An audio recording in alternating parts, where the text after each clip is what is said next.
नमस्कार दोस्तों। प्रतिज्ञा भाग 23 में आपका स्वागत है। पिछले भाग में हमने देखा कि बागी एक ओर सूबेदार की क्रूरता के विरुद्ध विद्रोह कर रहे हैं और दूसरी ओर समाज में फैली बुराइयों के खिलाफ भी संघर्ष कर रहे हैं। बागियों की बढ़ती ताकत और जनता में उनके प्रति बढ़ती सहानुभूति ने सूबेदार, उसके सलाहकार धनीराम और वजाहत को परेशान कर दिया है। धनीराम सूबेदार से कहता है कि अब बागियों और उनके समर्थकों के खिलाफ और अधिक कठोर तथा आक्रामक कार्रवाई करने की आवश्यकता है। वह यह भी सलाह देता है कि वजाहत को पूरी छूट दे दी जाए ताकि वह बिना किसी रोकटोक के बागियों का दमन कर सके। सूबेदार धनीराम की बात मान लेता है और उसे आदेश देता है कि वह बागियों तथा उनके हमदर्दों की एक सूची तैयार करे। अब चलते हैं भाग 23 की ओर और देखते हैं कि आगे क्या होता है। रात का अंधेरा धीरे धीरे किले की ऊंची दीवारों पर उतर रहा था। जेल के मुख्य फाटक के बाहर दो पहरेदार अपनी अपनी जगह संभाले खड़े थे, जावेद और नसीर। आज उनका पहरेदारी का काम दोपहर से शुरू होकर देर रात तक था। दिन कुछ अलग लग रहा था। हवा में बेचैनी थी। सैनिकों की आवाजाही सामान्य से कहीं अधिक थी। जावेद ने चारों ओर नजर दौड़ाई और धीमे स्वर में बोला, आज हलचल कुछ ज्यादा ही है। सैनिक भी अधिक हैं। लगता है कोई खतरनाक कैदी लाया जा रहा है। नसीर ने गंभीर स्वर में उत्तर दिया, हाँ, मैंने सुना है आज बाबा बीरा को लाया जाएगा। बीरा? जावेद जैसे चौंक पड़ा। क्या तुम उसी बाबा बीरा की बात कर रहे हो? हाँ, उसी की। लेकिन किस अपराध में? नसीर ने धीरे से कहा, कहते हैं उसका बागियों से संबंध है। जावेद की भौहें सिकुड़ गईं। बागियों से संबंध? मुझे नहीं लगता बाबा बीरा का उनसे कोई लेना देना है। नसीर ने कंधे उचकाए। सलाहकार धनीराम कहते हैं कि बीरा बागियों की मदद करता है, घायल होने पर उनका इलाज करता है, भूखे हों तो खाना देता है। इसी कारण उसे पकड़ लिया गया है। कुछ पल के लिए जावेद चुप हो गया। फिर उसने गहरी सांस ली। वह सिर्फ बागियों की नहीं, सभी इंसानों की मदद करता है। नसीर ने आश्चर्य से उसकी ओर देखा। तुम ऐसा क्यों कह रहे हो? जावेद की आंखों में पुरानी यादें उतर आईं। कुछ महीने पहले की बात है। मैं बागियों के खिलाफ लड़ाई में गया था। भयंकर युद्ध हुआ। हमारे 2 सैनिक मारे गए, कई भाग खड़े हुए और मैं बुरी तरह घायल होकर मैदान में गिर पड़ा। नसीर ध्यान से सुन रहा था। मेरे शरीर से बहुत खून बह चुका था। जावेद बोला, मुझे यकीन हो गया था कि अब अगली सुबह नहीं देख पाऊंगा। तभी अचानक मुझे अपने सिर पर किसी का हाथ महसूस हुआ। उसकी आवाज धीमी हो गई। उस आदमी ने मेरी सांसें जांची, फिर मेरा सिर अपनी गोद में रख लिया। मेरी खून से भीगी कमीज उतारी और घाव पर कपड़ा बांध दिया ताकि खून रुक सके। मुझे घसीटकर अपनी कुटिया में ले जाने की कोशिश की पर अकेला कर ना पाया। फिर उसने किसी को आवाज दी। मेरी आंखें हल्की सी खुलीं। नीले कपड़ों में कोई आया और दोनों मुझे उठाकर ले गए। कौन थे वो? नसीर ने उत्सुकता से पूछा। उस समय मुझे पता नहीं लगा। फिर मैं बेहोश हो गया और जब होश आया, जावेद की आंखें चमक उठीं। 2 दिन बीत चुके थे। मैं एक झोपड़ी में था। वही आदमी मेरी सेवा कर रहा था। मैंने उससे पूछा, तुम कौन हो? उसने क्या कहा? उसने मुस्कुराकर जवाब दिया, मेरा नाम बीरा है। नसीर स्तब्ध रह गया। जावेद आगे बोला, कई दिनों तक उसने मेरी सेवा की। जब मैं चलने फिरने लायक हुआ तो मैंने उससे पूछा, तुमने मेरी जान क्यों बचाई? फिर उसने कहा, सारी खुदाई एक ही मालिक की है। मैं किसी को बेगाना नहीं समझता। सब इंसान बराबर है। मानस की जात सभे एको पहचानबो। उसने कहा। हम दोनों कुछ क्षण खामोश रहे। तभी अचानक दरवाजे पर दस्तक हुई। हम दोनों ने उधर देखा। दरवाजा खुला और एक लंबा चौड़ा आदमी भीतर आया। उसका चेहरा कपड़े से ढका था, नीले कपड़े। जावेद का दिल जोर से धड़कने लगा। मुझे लगा वह कोई बागी है। मुझे मारने आया है, जावेद बोला। मैंने तलवार उठाने की कोशिश की, लेकिन शरीर में ताकत नहीं थी। फिर क्या हुआ? नसीर ने सांस रोककर पूछा। बाबा बीरा ने मुझे शांत रहने का इशारा किया। वह आदमी अपने कपड़े में छिपा थैला निकालकर बीरे को दे दिया और कुछ ना बोला। उस थैले में क्या था? दवा का लेप। और वो आदमी? जावेद की आवाज भर्रा गई। वह किशन था, वही बागियों में से एक जिनसे हम लड़ रहे थे। नसीर की आंखें फैल गईं। बीरा ने बताया कि उसी किशन ने मुझे युद्धभूमि से उठाने में मदद की थी। कई दिनों तक वह मेरे लिए ताजा लेप और खाना लाता रहा। जावेद की आंखों से आंसू बह निकले। अगर वह चाहता, जावेद की आवाज भर्रा गई, तो उसी दिन युद्धभूमि में मेरा काम तमाम कर सकता था। लेकिन उसने मेरी जान बचाई। नसीर अवाक उसे देखता रहा। फिर तुमने उससे कुछ पूछा? उसने धीमे स्वर में कहा। जावेद की आंखों में उस दिन की तस्वीरें तैर उठीं। मैंने सीधे उससे पूछ लिया, किशन, तुमने मुझे बचाया क्यों?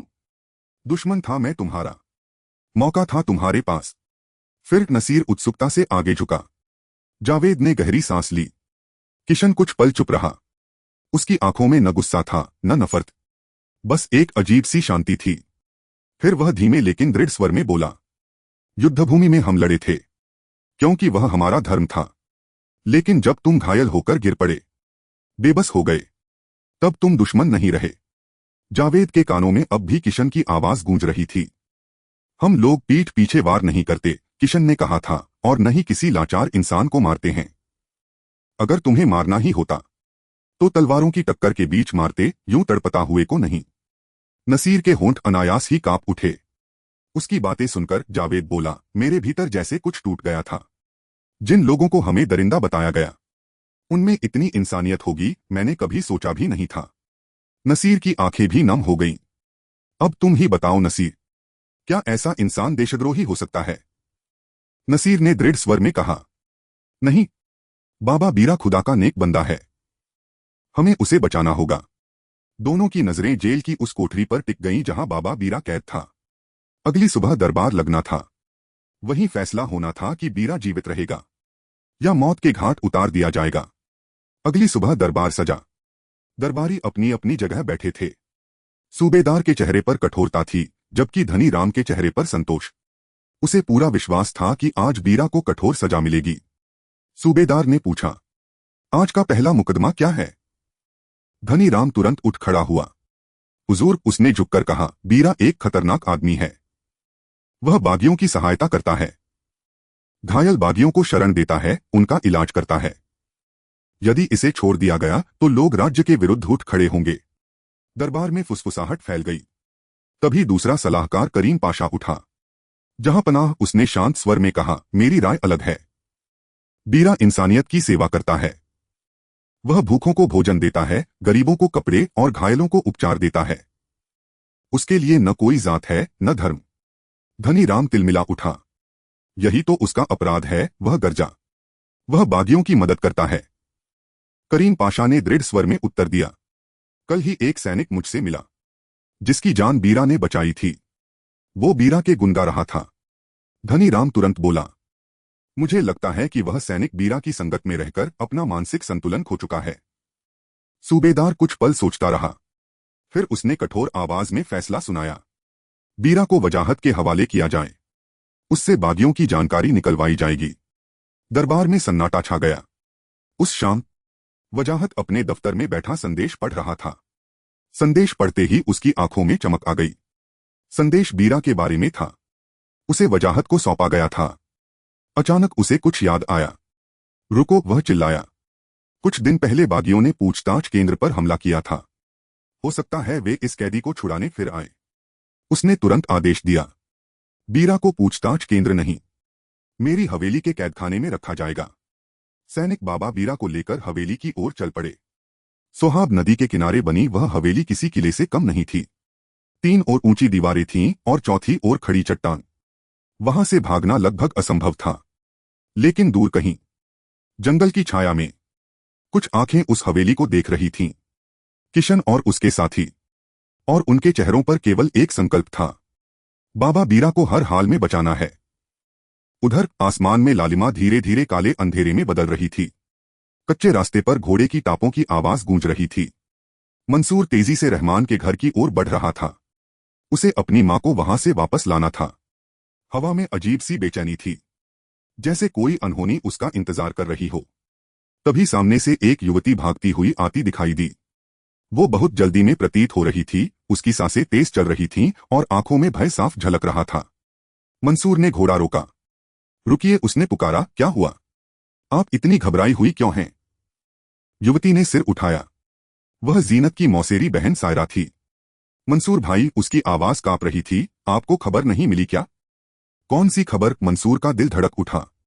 सायरा की आंखें भर आईं। कल रात बागियों ने जीनत के अब्बा को मार डाला। मंसूर जैसे पत्थर का हो गया।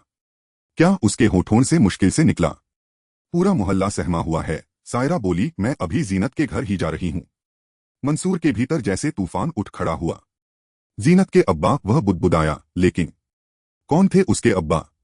सायरा बिना उत्तर दिए जल्दी जल्दी आगे बढ़ गई। मंसूर काफी देर तक वहीं खड़ा रह गया। उसके कानों में केवल एक ही वाक्य गूंज रहा था, बागियों ने जीनत के अब्बा को मार डाला। उसने तुरंत घोड़े को एड़ लगाई। कुछ देर बाद वह अपनी मां को घर छोड़कर सीधे कौशल्या की भट्टी की ओर बढ़ा। रात गहरा चुकी थी। भट्टी के पास आग की हल्की लपटें उठ रही थीं। वहीं एक कोने में अर्जुन बैठा था। मंसूर तेजी से उसके पास पहुंचा। अर्जुन, उसने कहा। अर्जुन ने चौंक कर उसकी ओर देखा। क्या हुआ? तुम इतने परेशान क्यों हो? मंसूर उसके सामने बैठ गया।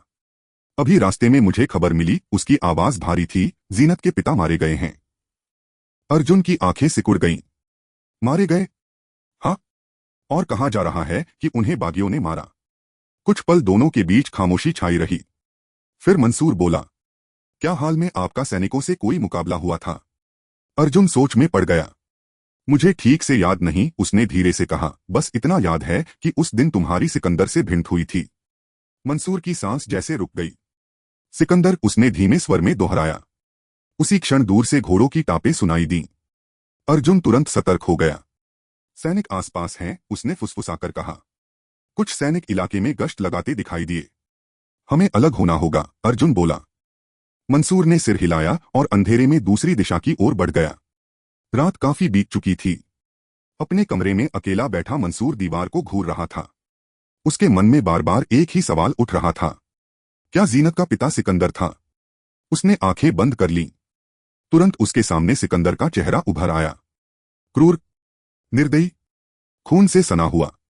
और फिर उसे जीनत याद आई। नर्म आवाज, मासूम आंखें, दूसरों का दर्द देखकर रो पड़ने वाली लड़की। नहीं, मंसूर बुदबुदाया, यह कैसे हो सकता है? वह उठकर कमरे में टहलने लगा। सिकंदर तो ऐसा आदमी था जो किसी पर रहम नहीं करता था। और जीनत, वह तो घायल पंछी को देखकर भी बेचैन हो जाती है। उसके मन में एक और तस्वीर उभरी। सिकंदर की आंखों में हमेशा नफरत जलती थी। जीनत की आंखों में हमेशा करुणा दिखती थी। इतना फर्क? मंसूर खुद से बोला, क्या सचमुच वे बाप बेटी हो सकते हैं? लेकिन उसके दिल के किसी कोने में डर पैदा हो चुका था। अगर यह सच हुआ तो? अगर उसने ही जीनत के पिता को मार डाला हो तो? उसकी मुट्ठियां भींच गईं। नहीं, मुझे सच्चाई जाननी होगी। अचानक उसके दिमाग में एक विचार कौंधा।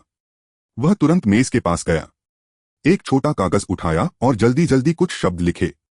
पता लगाओ, जिस सिकंदर को हमने मारा था, क्या वही जीनत का पिता था?